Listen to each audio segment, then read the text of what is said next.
一块南瓜1碗面，不加鸡蛋不加水，简单一做，好吃极了，给面包都不换。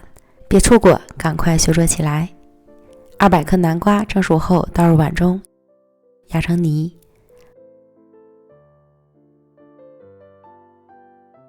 放凉一点后，加入300克普通面粉、3克酵母，搅拌成絮状。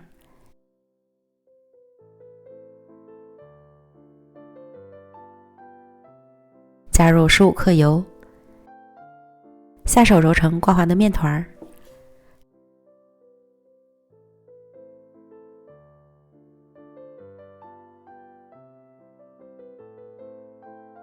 盖好保鲜膜，醒发至1.5倍大。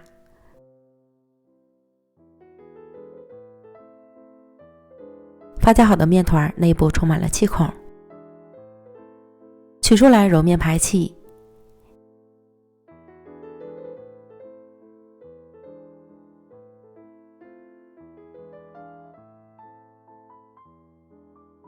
面团揉光滑后，平均分成2份。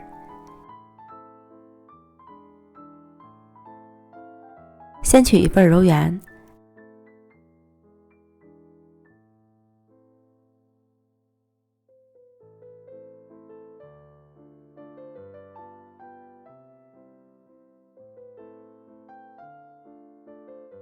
擀成直径20厘米左右的面饼。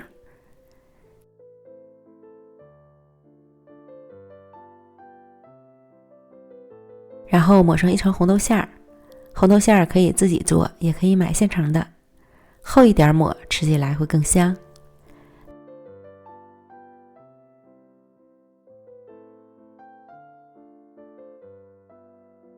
流出的边缘薄薄的刷一层水，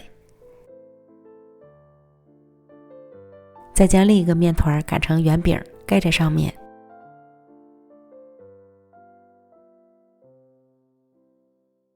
将边缘捏合，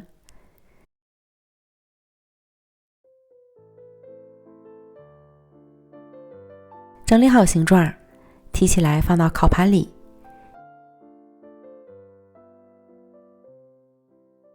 表面刷一层蛋液，撒上白芝麻蒸香。不能吃鸡蛋的朋友，可以在表面刷一层蜂蜜水，这样上色会比较好。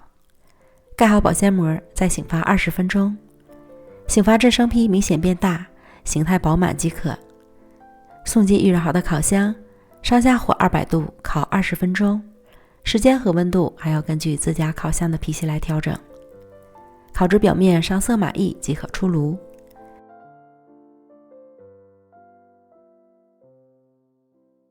看着就好好吃，放凉后切成小块就可以开吃了。